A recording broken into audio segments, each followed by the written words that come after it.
Hey, what's going on, guys? Welcome back.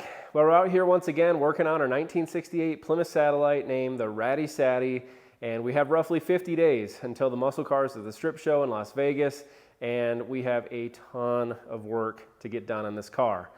Now, this thing is getting a completely new engine, basically a full suspension, every odds and ends thing between that. We're really transforming this car into kind of what Grandma drove to something that's going to scream down the drag strip and also be a blast to drive on the autocross track. And yes, I do plan on daily driving this car as well during the summer. So it should be a whole lot of fun, but man, we have a long ways to go to get there.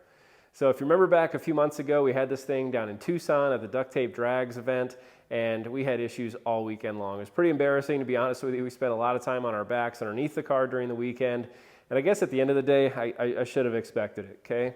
This thing had been sitting for the better part of 20 years. We got it running, driving, and racing in about 3 weeks, and yeah, we really struggled down there, and I swore to myself, never again. So we came back, we've invested a ton of time, a ton of parts, a lot of money into this thing, and I feel like we're bringing a completely different car to the muscle cars at the strip event in Vegas.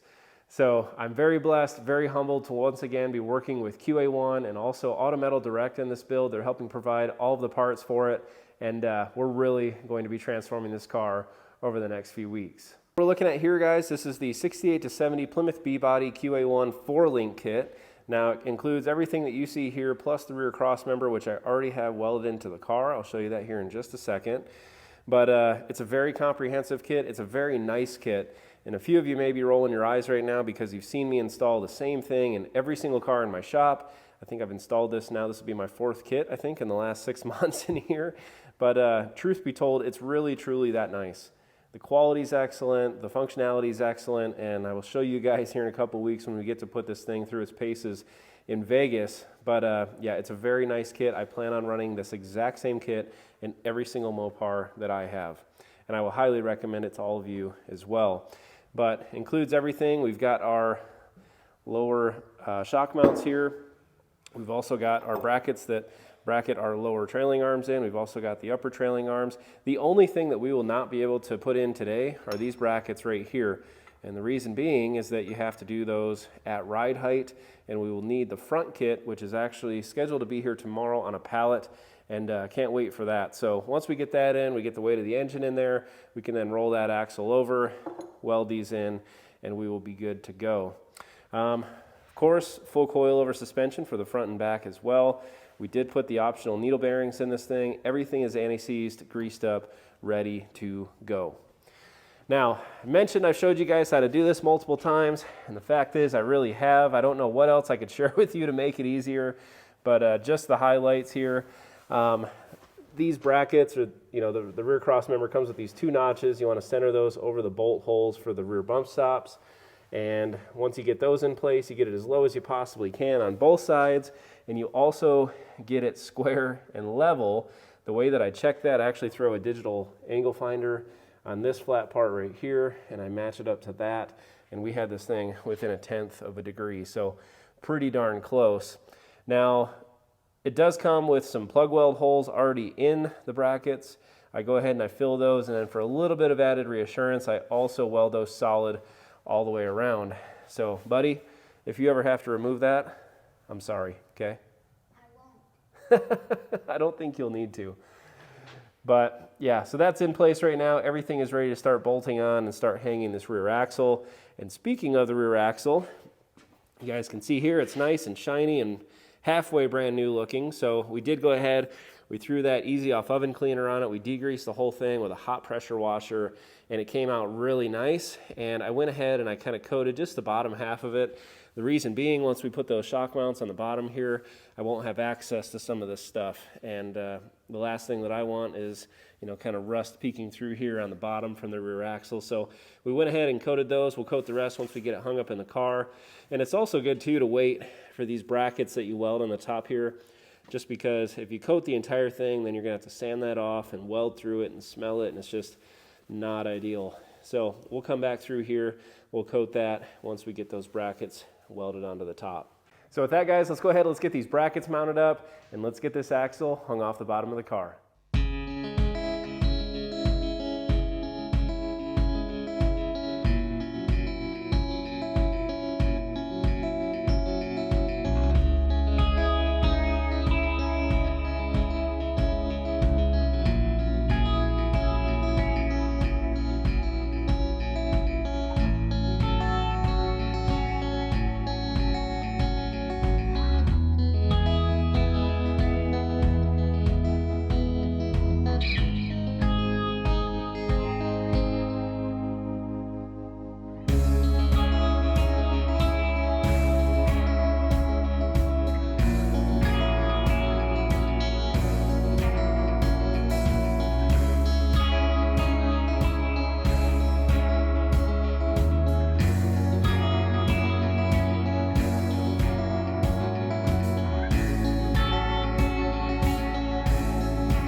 Alrighty guys, so we got the back suspension all bolted in, and at first glance it looks really good, but unfortunately there's kind of a big problem right off the bat.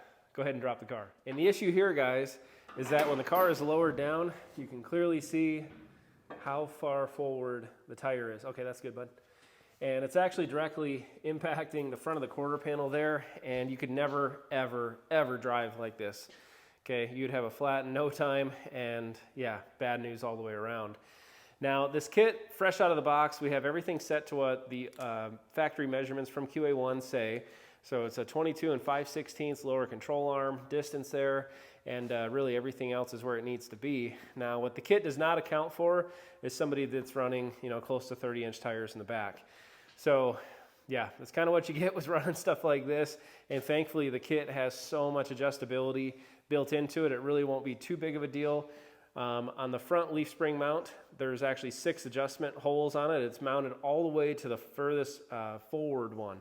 So we'll go ahead, we'll move that straight back. That should at least give us enough space that we can safely lower the car without worrying about puncturing those brand new slicks. And then from there, we can actually just unthread the rod end and get it a little bit further out and center it up in the wheel well once it gets time to weld in those top tabs. Now, looking at the bottom of the car here, you guys have seen this kit before, you know how sweet it is. It looks freaking awesome. I absolutely love it. You can also see those top trailing arm mounts there, the upper trailing arm mounts are just kind of hanging out in the breeze. That is because we need to get this car fully at ride height and then also get our pinion angle set before we go tacking those in and welding them in permanently. And to do all that, we get to open up all these fresh goodies that arrived today from QA1. I know I'm excited. I know this little monster right here. Pretty excited about ripping open the stuff. They sent us some merch as well, so really thankful and again blessed to be working with these guys on this build. So let's go ahead, let's get this lower trailing arm mount fixed up, and we'll start digging in, sorting out all this stuff here, and move on to the front of the car.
Alrighty guys, so I got the bump stops taken off the car, did a little bit of body work, and then I've got it now drying in the zero rust. And while that's drying, I figure what better time to put the K-frame together than right now. And you'll notice I've got it up on the bench because we're going to put this together up here on top of the table. It'll offer a little bit different perspective for you guys, but it's also going to save me a lot of headache putting that sway bar in with the fenders on, with everything else on the front of the car. So I'd say by far and away, that's probably the hardest part to get on. And I can't even tell you how I've done it the times that I've done it. I've probably done it different ways each time. But getting that thing around and into where it needs to be, it's a big pain in the ass, to be honest.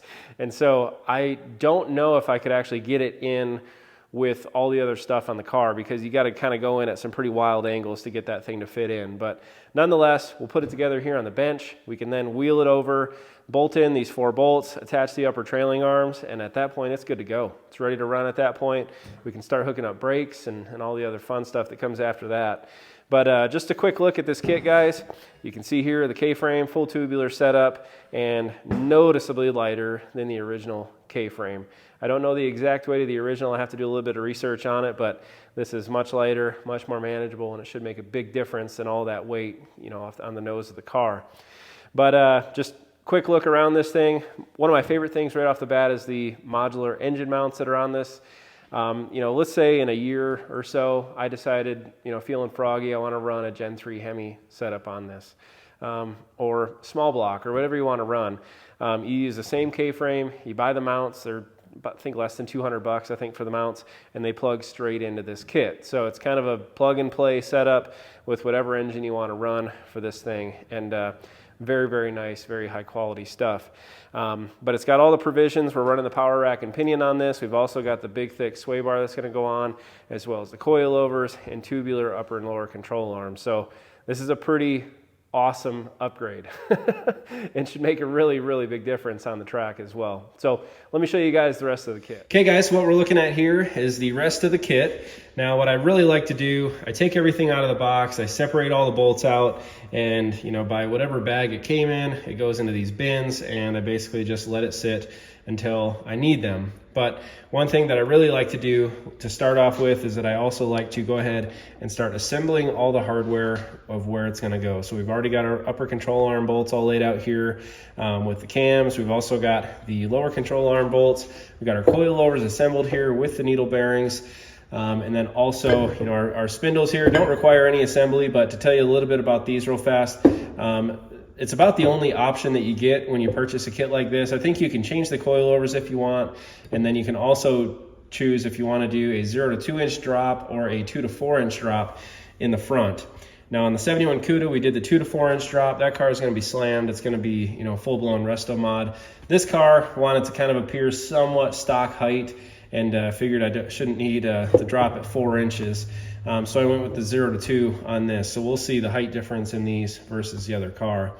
But yeah, with everything assembled like this, guys, there's nothing stopping us now from going ahead and slamming it onto our K-frame that's sitting here looking nice and pretty. I do keep the front and rear sway bar as well as the rack and pinion in the box. Just frankly, I don't want to scratch them, and I also don't want to trip over them like I have in the past, so I'll leave those in the box until I need them. But yeah, let's start grabbing parts, and let's go ahead and throw them on this K-frame.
Alrighty, you guys, we got our suspension completely built, and now it's ready to put it into the car. And I must say, seeing it on top of the table like this, completely put together, nice and fresh, clean, with the Wilwood 6-piston disc brakes, man, this is a sexy ass setup, you guys. And I can't wait to get it bolted into the car, see what it looks like, but especially to feel what it drives like here in just a couple days once we get this thing wrapped up. But yeah, I tell you what, the install on top of the table went super, super smooth. I may do that from now on because it was a lot faster than piecing it together on the car. Also, no bloody knuckles to speak of, so that's always a good thing. Just you always hit your hands and scratch things up, and scratching parts up, putting them into the car as well. So this just made for the much, much simpler install, doing it on top of the table. So from here, all we need to do, we'll go ahead and wheel this thing underneath the car. We'll then bolt it up with the 4 factory K-member bolts, which are in surprisingly good shape. We'll lube these things up before we put them in, but we've got 4 mount holes here that we'll bolt it up with. And the only other thing that mounts it into the car is the upper control arms, which I've already gone ahead and put these in and torqued them down. Now, I didn't show that. There's really no magic here, you guys. Follow the directions. Shows it in the car in the directions, and yeah, tighten everything up and put it in. So, this is always the fun part. Let's go ahead, let's get this wheeled under the car and bolt it up.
Alrighty, so I've got the car up on race ramps, and for the most part, it is sitting currently at ride height. Now, obviously, the engine's not in it, so the front is sitting a little bit high, but the rear is very, very close to where it's going to be, and it's certainly within the adjustment range here. If, when we go to install the engine, the transmission, the drive shaft, if the pinion angle is off slightly, then we can make those adjustments with the upper and lower trailing arms. Now, what I went ahead and did, I threw a jack underneath this with a block of wood on the third member. You can see my orange angle finder up there, but we set it to 1 degree down. And when I did that, it pushed this rear wheel back pretty close to being even. Now, I think it could still go back just a hair, but I have not threaded out anything on that lower control arm. That's how you do that. You actually unthread the rod end and push the wheel back. But overall, everything lines up exactly where it was originally, and yeah, looks pretty sweet. So from here, what I can do now, I can set these upper trailing arms, which you can see I've got the brackets kind of already mocked up pretty close to where they're going to be on both sides. So we'll kind of square those up. We'll throw the angle finder on each side of those, try to get them as close to symmetrical as we possibly can before we tack those in. And then we get to drop out the entire rear axle for one last time so we can weld those brackets in solid. And yeah, put this whole thing back together. We'll paint it, and then we'll be done.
Alrighty, you guys, well, after all that, we are finally done, and it turned out really, really good. Okay, now starting with the rear, it looks so sexy.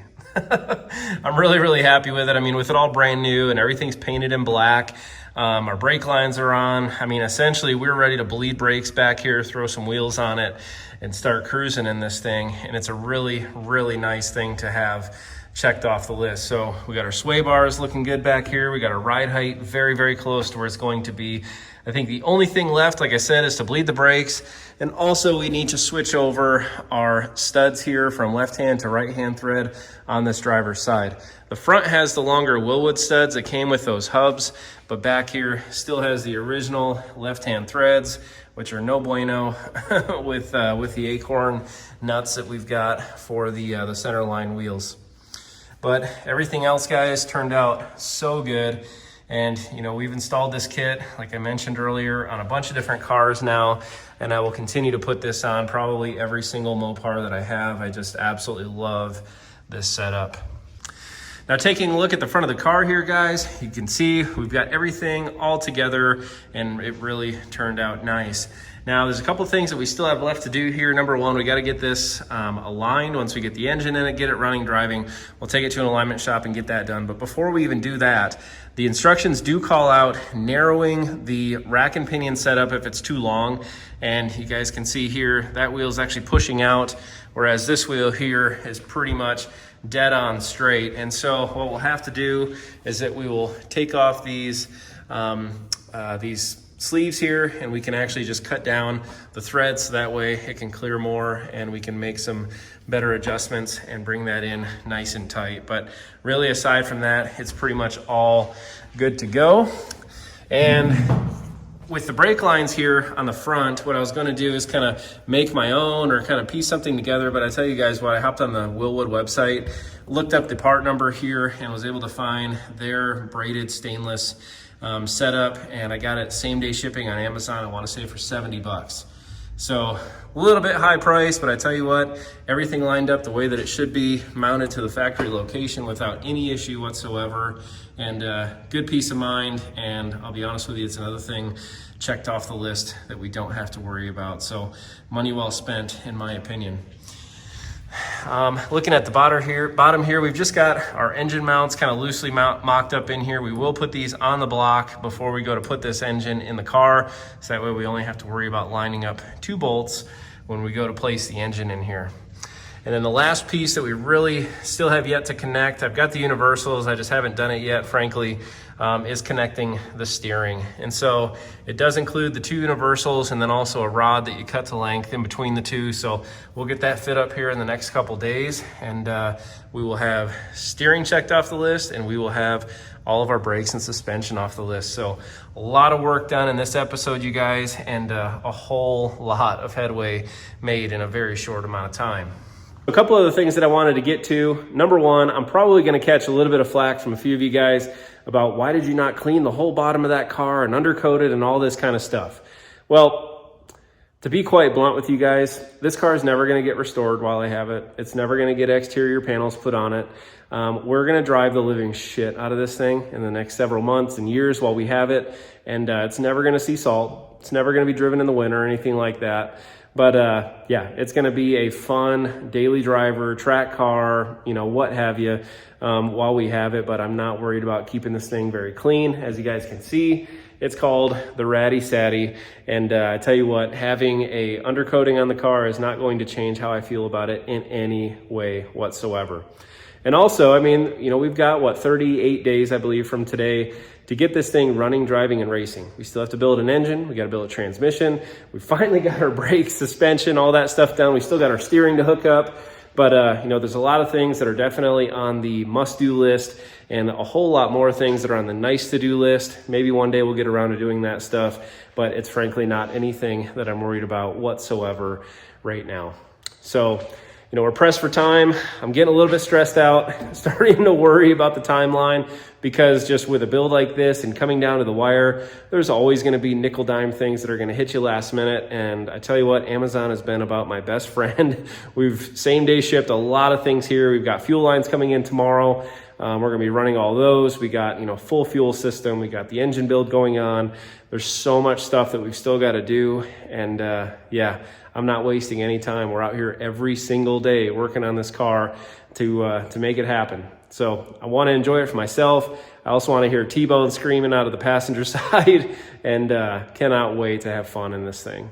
So tomorrow we're going to start right in on the engine build, guys. We're going to get that going. Make sure there's nothing major that we got to get ordered or, with a crazy lead time, anything like that. But we have an enormous stack of parts here. I don't want to spill too much of the beans yet with you guys, but yeah, you're definitely not going to want to miss it. So if you haven't done so yet, hit that subscribe button, guys. You're not going to want to miss a minute of this build. It's going to get fun. It's going to get exciting, and I can't wait to share it with you all.